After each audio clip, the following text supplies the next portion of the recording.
Benedict is here today. Christine serves as the Executive Director for Girls on the Run of South Central Wisconsin.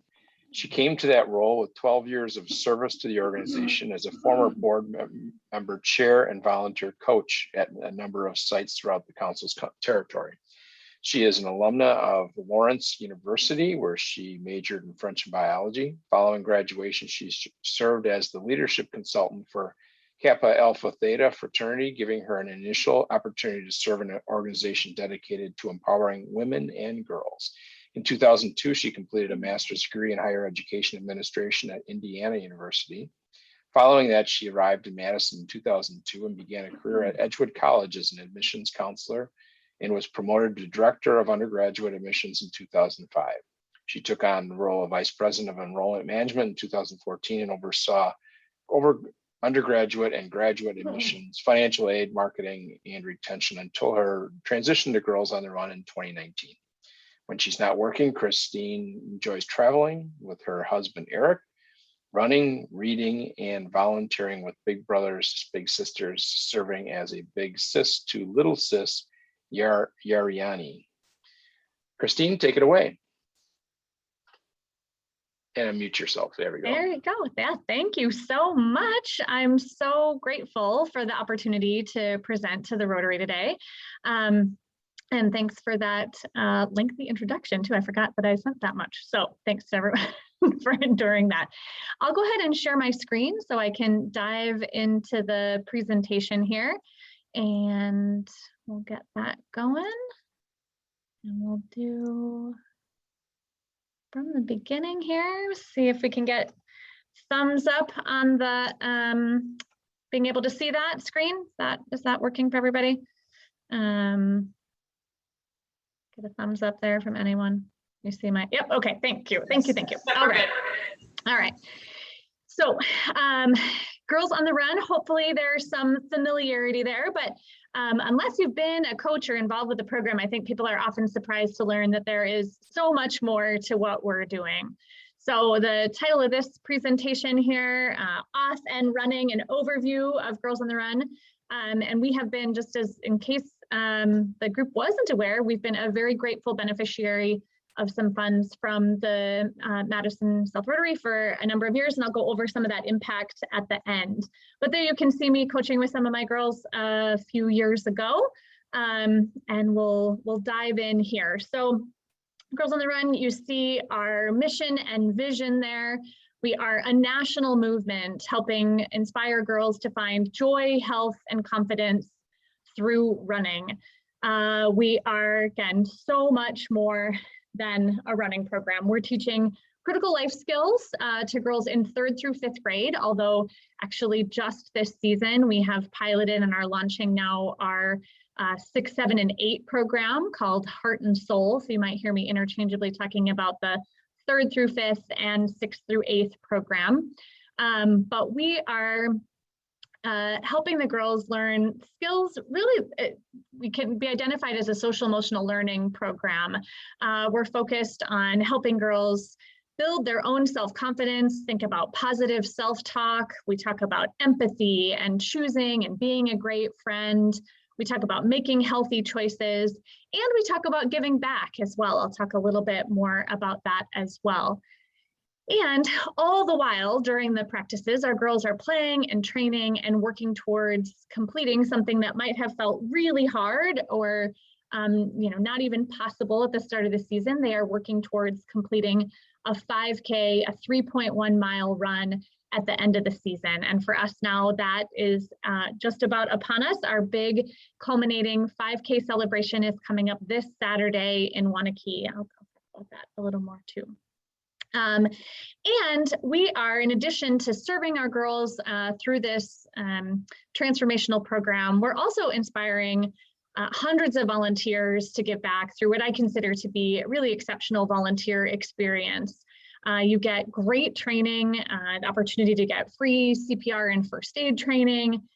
You're given all the tools and everything you need to offer a high quality experience to the participants. And you get this really high impact, high value experience getting to know the girls, the participants, while also, again, having everything you need. You make an 8 to 10 week commitment.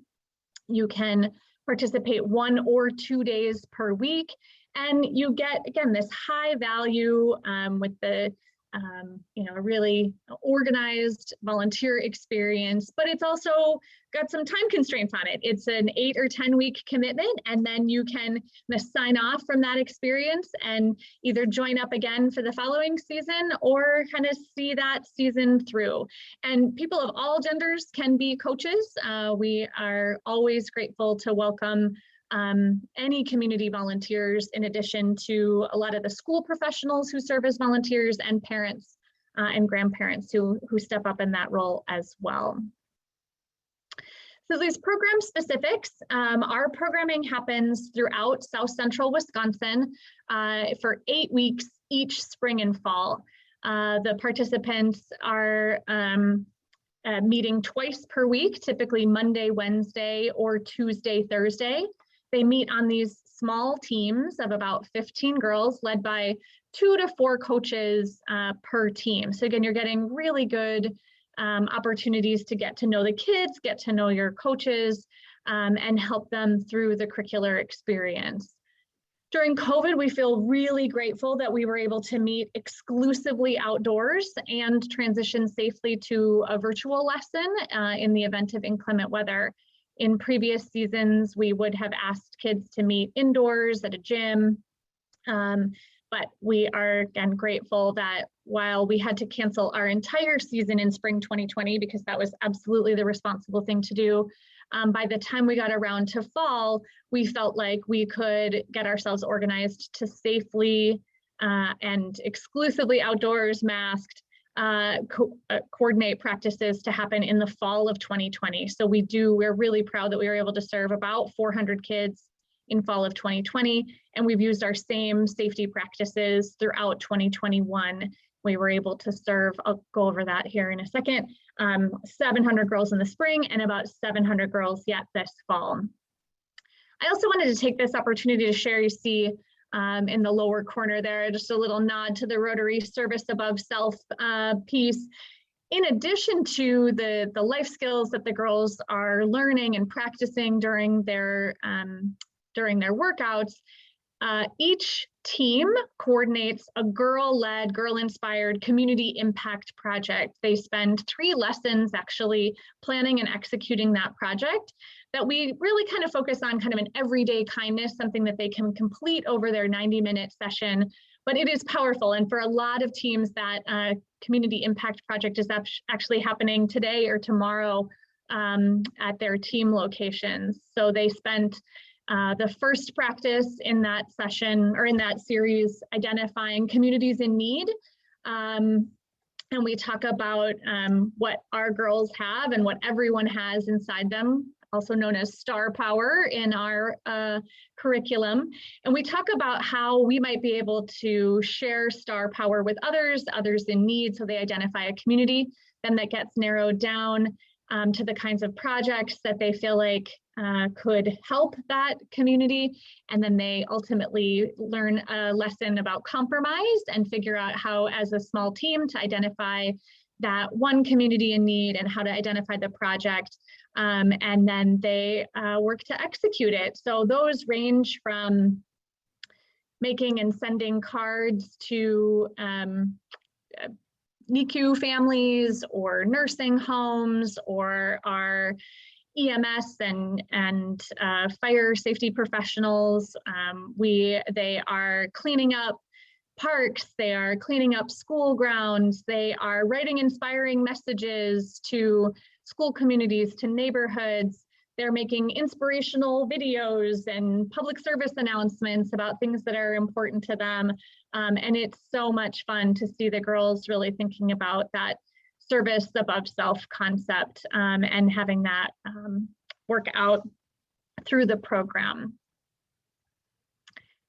And so Girls on the Run is part of a national movement. Girls on the Run has been around since 1996. That initial team served 13 girls in a small community just out in Charlotte, North Carolina. and now has grown to serving about 200,000 girls across the country each year. We have about 200 councils coast to coast in every state and Canada. We represent one of those councils. We serve South Central Wisconsin, so that's Dane and all of the surrounding counties. Other parts of the state are served by councils in southeastern Wisconsin, in northeastern Wisconsin, in Chippewa Falls and Fond du Lac. But our territory here is this about eight counties, well, exactly 8 counties. We were founded back in 2005. Our first school site was Shorewood Hills Elementary School, where we served 13 girls, and we've actually served girls at Shorewood Hills every season since, and have gotten now to the place where we have served just over 15,000 girls since in that 15-year history. We've just entered our 16th year here and are now in a normal year. We are almost back to that normal level. We're expecting to be back closer to that in 2022, serving about 1,800 girls at about 100 teams. Some of those teams, we are so popular that we're able to host 2 or even 3 teams at a single site, but we keep them intentionally small to focus on that relationship development that happens between the girls and between the coaches and girls. We're also proud to share that no girl is ever turned away for an inability to pay for the program. There is a small fee to participate that includes all of the 16 to 20 lessons. It includes their 5K experience with a t-shirt and their race medal and a water bottle and snack. I mean, they've got all kinds of things that are included in that fee, but we also never turn someone away, and we've been able to award thousands of dollars, hundreds of thousands of dollars, in part thanks to some of your support from the South Rotary over the years, but it adds up, that the financial assistance that we're able to extend.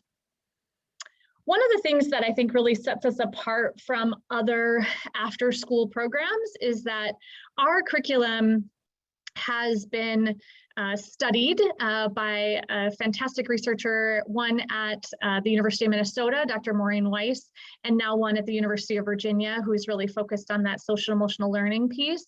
One of the things, again, that I think really sets us apart is that we have so much research proving how effective our curriculum is at helping girls really build those life skills, that they are increasing their confidence levels, that they are increasing their activity levels, and that both the skills and the activity levels really sustain long after the program.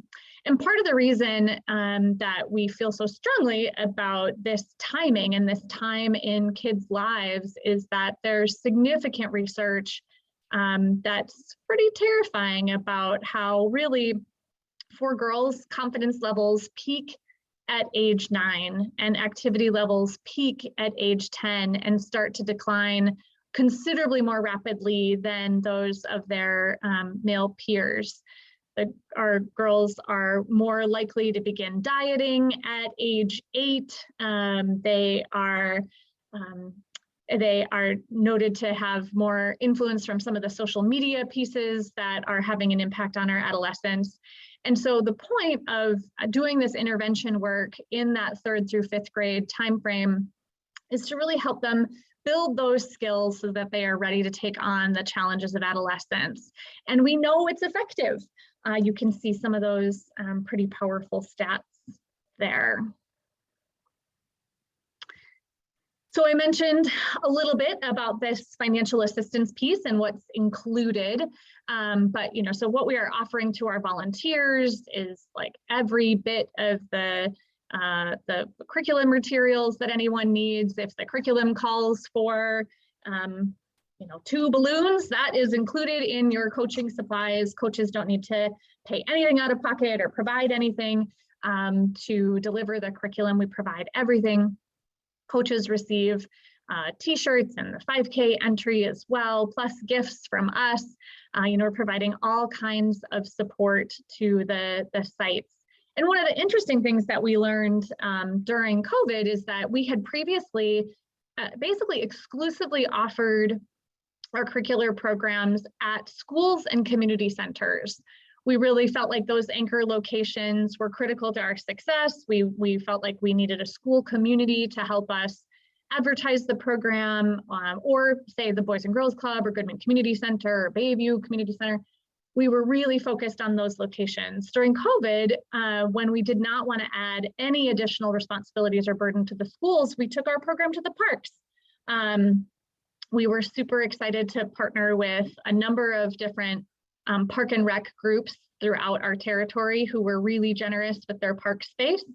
And we were pleasantly surprised that we could sustain programming away from schools if need be. We still feel like it's the best model to be at schools and surrounded by those fantastic school communities and supporting them and having them support us.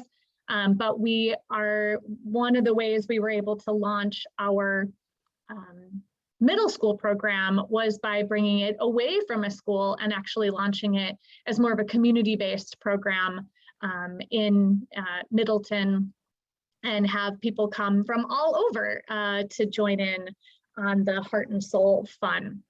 So anyway, so there you see some of the program costs and some of our financial assistance information.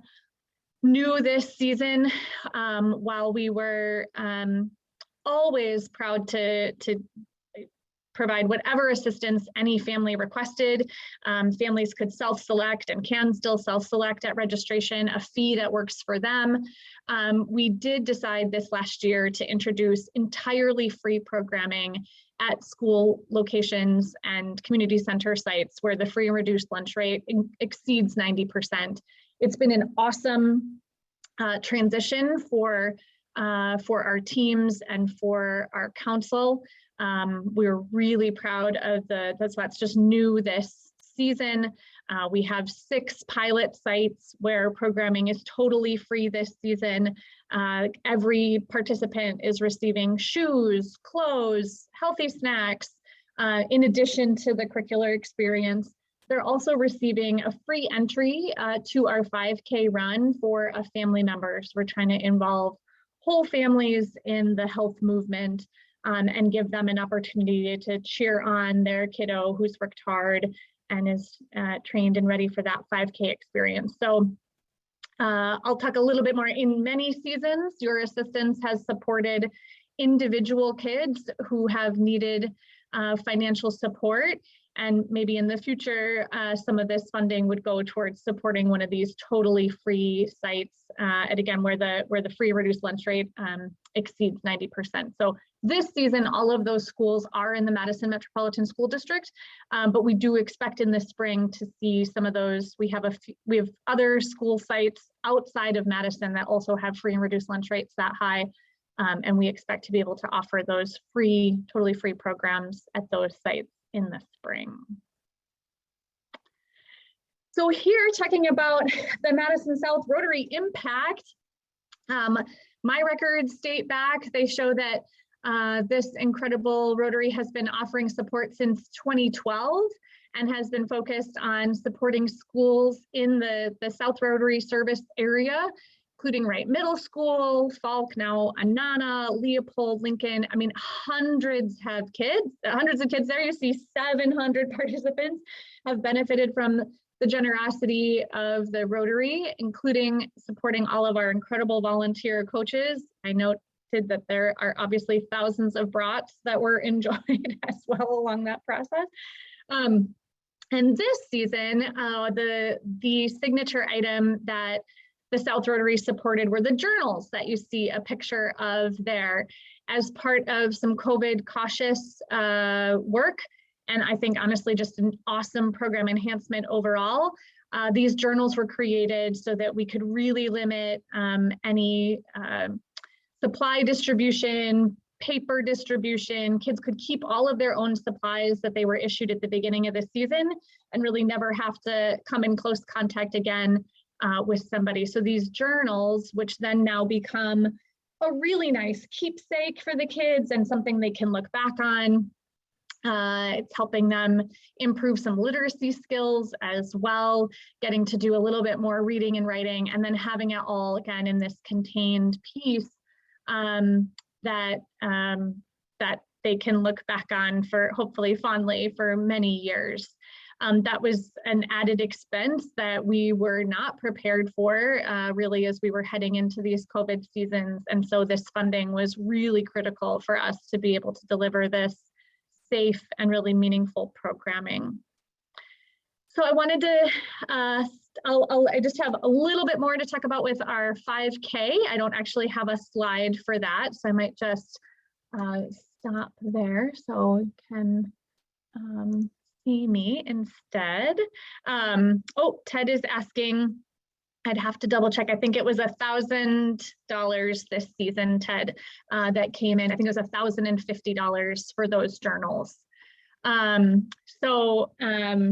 We are, though, I just wanted to pause and mention that our 5K experience is coming up this Saturday. We'll be back in person for the first time since fall of 2019. We are expecting almost 1,500 runners, again, hopefully distanced and safe, and we'll be spreading out much more so than we have in the past on the course, and excited to welcome our 700 kiddos, their coaches and running buddies, and their cheerleaders and spectators. They'll all be headed in to Wanakee, where we will be celebrating with our 3.1 mile event, and welcoming them to the finish line, and reminding them that for them the finish line is really just the beginning, and that they can take their skill building and confidence with them into the next set of hard things that they'll come across in adolescence. So I know I've got a little bit of time here, I think, for some questions, and I'll pause there. The program wasn't always as complex as it is today. I know when my grandkids ran it back in 11 and 12, it wasn't that structured, but I have to say it imparted to my oldest granddaughter a lot of confidence. She was very insecure child, and she ended up just literally lapping everybody. I mean, I was amazed at how fast she really is. And I wanted her to go on and take track in high school and college, but she went into the acting area. So, but I think she could have been a very good track star. And it all started with Girls on the Run. And to this day, she runs with her mother all the time. That's awesome. Thank you so much for sharing that. Yes, of course, I'm a little bit biased, but I do think that while we're not a runner development program, running is one of those fantastic sports that you can do lifelong, that you can do non-competitively, you could just do for yourself for the love of health. And so getting to see how you feel, how it makes you feel, and how strong and healthy you can feel during those runs is important. And we do it again. So while we're not a runner development program, there are a number of kids that do find that they love running and haven't had a chance to get exposure to it before coming into our program. And we did have our very first Olympian, Girls on the Run national, not our local council, but a council in Vermont. Ellie Purrier St. Pierre ran in the Olympics this year as a former GOTR participant from Vermont. So there are, of course, those that find their way into some of that competitive running. Very cool. Sean, did you have your hand up? Oh, where's the venue, or where are you running in Wanakee? Yeah, great. We're at the Wanakee Village Center, and there is still time to join us as a runner or as a volunteer or as a spectator. I just want to ask a question and then we'll go. Yeah, go ahead, Lori. Sorry about that. That's okay. My daughter's 24 and she participated in Girls on the Run, I believe around Wingra School, and very grateful.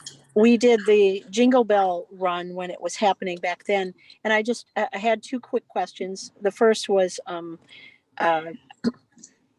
in order to be accessible, do you move the event in Wanakee around so that it's accessible to more people?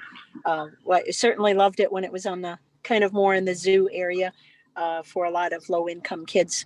And then I forgot my second question, so I'll leave it at I'll answer that one. and then maybe it'll come to you.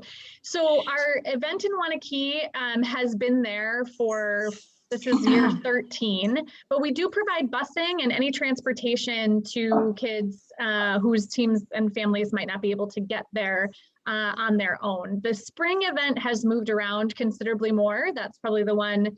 We had it at McKee Farms, we had it at Edgewood, we've had it in Middleton, and we do intend to keep moving that spring event to help it, because we are also serving part teams from all the way in, you know, we've got families coming from Watertown, families coming from Baraboo, from Monroe, and so, you know, we're trying to focus on some locations that feel accessible to everybody. My second question was, could you comment at all if you have any thoughts on Title IX and the difference that made in terms of just accessibility? And thanks for speaking. Yeah, absolutely.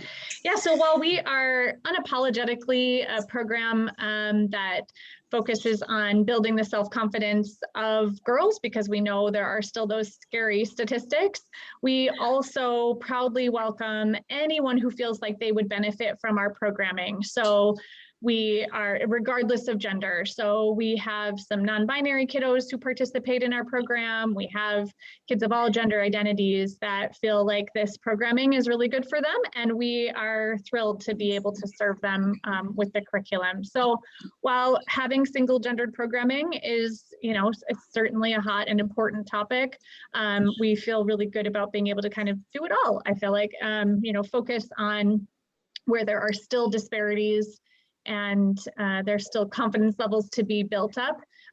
There, we can also serve any kid who feels like they would benefit. Jim.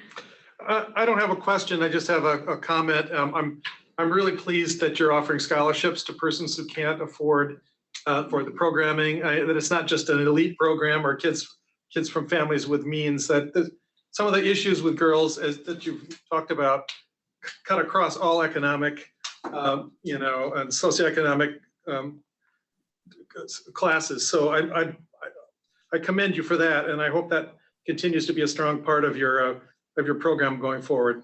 Yes, absolutely. Thanks for saying that. We also feel strongly that this program really is for every kid. You're exactly right. The confidence levels, the activity levels, those cut across every socioeconomic sector. So we want it to also be not just for kids with need though either. We want it to be accessible to kids from every school community. So our goals right now, we had been in 2019 hovering around 20 to 25% of our service group being requesting financial assistance. I'd like to push that closer to 35 to 40%, but while growing participation overall. So this fall, with that introduction of the fully free teams, we're hitting just about 30% and expect to expand that into 2022. All right, well, we've got about 1 minute left. So Ted and Jackie, do you want to ask the last question? Yes, our daughter teaches at Tookie Middle School. And I noticed that Tookie wasn't on that. That's South Madison. Is there how do you get? That's great, thanks. We will, so I mentioned our middle school program was new. We are just launching that, and we've been offering it as a community-based program as opposed to a school-based program. But now that we have of our legs under us a little bit with Heart and Soul, we will be approaching the middle schools. You saw Wright Middle School listed on that slide. There was a previous program called Girls on Track that was offered in the early 2010s that was discontinued, and they relaunched it as a program called Heart and Soul that we just started offering this last year. So now that we've kind of figured out the delivery model for Heart and Soul, I do expect we'll be reaching out to those middle schools to see if they want to take it on as a school-based program. So if your daughter's interested over at Tookie, let me know. Right. Great, well, thank you, Christine. That was an excellent presentation, and it's, I think, really rewarding for us as a club to see that our beer and brat sales go to support our communities like this. So Thanks for all that you do as well. I wanted to let you know that we make a donation on behalf of all of our speakers and including you to the Polio Plus part of the Rotary International. So we will be submitting that for you as well, a donation. Oh, that's amazing. Yeah. Dan, did you want to give us a preview of who our speaker next week will be? Yep, you bet. Mark Burkhardt is a professor of medicine and oncology at UW School of Medicine, and will share with us what types of treatments being researched and developed using genetics to target cancer. So, good program next week. Thanks. Wow. Well, thanks everyone. We are adjourned. See you next week. So, appreciate it. You're welcome. Thank you. I just put the forks up on the front counter, right? Yeah,